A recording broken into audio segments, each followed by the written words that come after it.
Ibu saya umur 91 tahun, sakit sedikit pikun. Walaupun anak-anak melayani dengan sepenuh hati, tetap kurang puas, sering marah-marah, ngomel, menanyakan sesuatu yang diulang-ulang, menjadikan anak-anak jengkel. Apakah ini termasuk? Janganlah membagikan kemarahan anak. Kamu sekarang sudah mungkin encek-encek atau encim-encim, terus merasa dirimu anak, lalu terus mau dimengerti. Itu kalau ibumu umur 91, kamu paling sedikit umur 61 dong. Ya, kalau ibumu umur 20, gak ada pengalaman, kamu umur 1, karena dia nikah pagi, engkau bayi, dimarah-marah itu lain. Dia sudah umur 21, sekarang terbalik, dia perlu kau ngerti, dia perlu kau pelihara, dan kamu mesti pikul salib. Karena kalau tidak, besok waktu kamu tua lebih susah. Itu ada balasannya ya. Ibu umur 91, engkau harus pikir bagaimana. Ya biar dia marah-marah, paling banyak 10 tahun lagi. Masa sih dia bisa hidup sampai 1 abad lebih 1 tahun? Ya sabar lagi 10 tahun toh 1 hari pergi. Tapi waktu dia pergi jangan nyanyi puji Tuhan, begitu ya.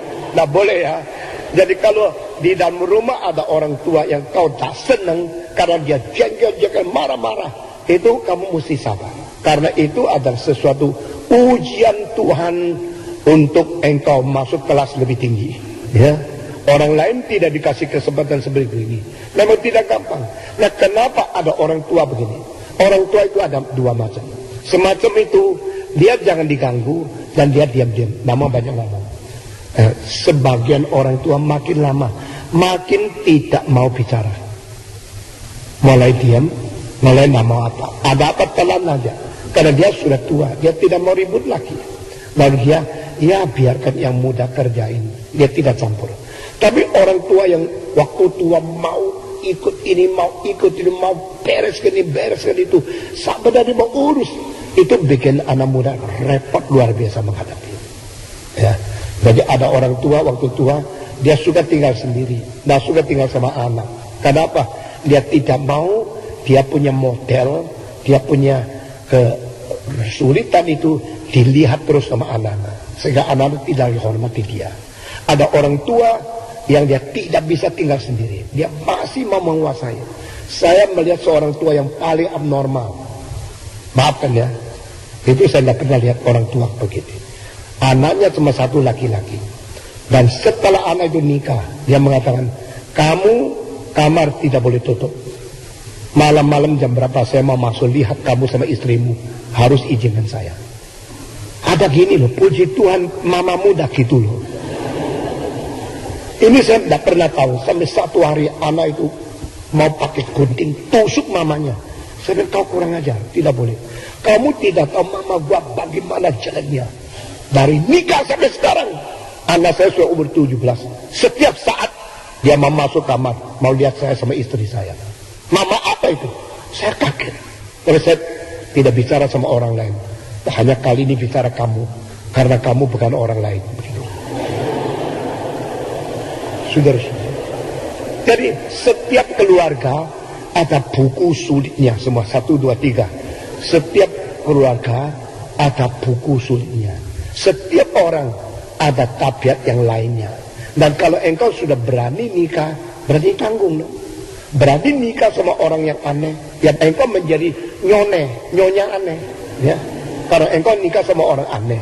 Kalau engkau menikah sama orang kaku, engkau namanya jadi nyonya kaku. Engkau nikah sama bebek, nyobek, sudah.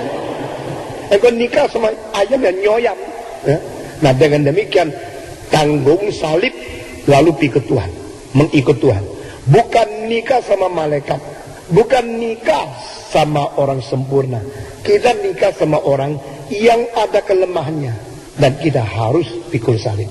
Dan orang tua yang semacam lagi ngomel-ngomel, ini tidak puas, itu tidak puas, sudah sakit, kalau tidak dilayani sudah mati, dia masih terus mengomel, pelayanan tidak baik. Apa boleh buat? Ya itu salibmu. Ya, engkau dilahirkan oleh dia, engkau mesti terima. Nah, engkau sampai pada satu hari setelah dipanggil oleh Tuhan, engkau waktu itu mengatakan, Tuhan, aku sudah melakukan kewajiban sebagai anak manusia untuk menghormati, mentaati orang tua. Dan setelah dia panggil, berhentilah engkau, diomeli lagi. Saat itu engkau jangan belajar, dulu giliran dia, sekarang giliran gua. Lalu menyiksa menantumu, tidak boleh ya, tidak boleh. Orang mendapatkan pengalaman, kalau pengalaman itu sudah engkau terima, jangan diterima untuk meneruskan dengan dendam. Kalau diteruskan dendam, keluargamu tidak bahagia terus menerus. Nah saudara-saudara, saya harap waktu saya tua lebih sedikit bicara. Tapi selama gerakan ini belum beres, saya akan campur tangan dari segala sudut untuk membereskan. Sama sekali bukan untuk diri saya.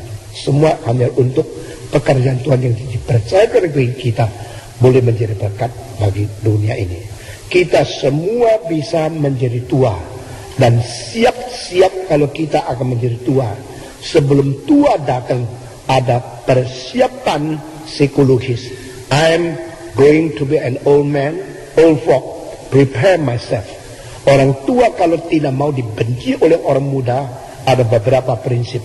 Pertama, yaitu jangan terus minta dilayani. Yang bisa kerjakan sendiri, kerjakan sendiri. Kedua, jangan terus ikut campur kedaulatan orang. Sekarang generasi muda sudah dewasa, mereka mempunyai hak untuk memutuskan beberapa hal. Bagaimana pilih jodoh, bagaimana memelihara anak, bagaimana mendidik akan keluarga mereka, bagaimana mempunyai cara untuk mengatur cara hidup, rumah dan sebagainya.